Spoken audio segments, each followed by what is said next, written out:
Hey guys, today we're going to unbox the Fujifilm Quicksnap disposable camera. Let's unbox it.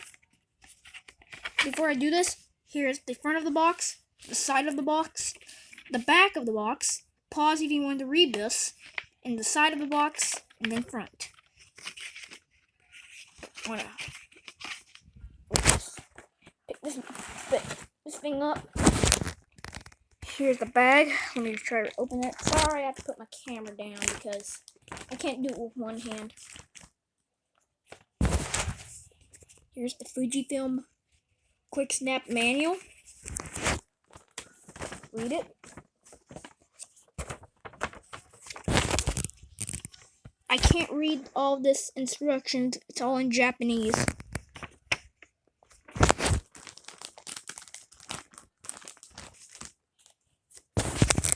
Here's the picture uploader CD ROM, which is a CD ROM pack. And there's something else here. Here's the camera itself.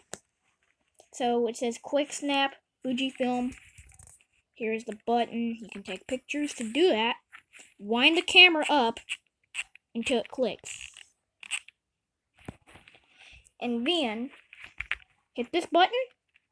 It does not work, by the way. And to make a flash picture, flip this thing up. Or you can press it.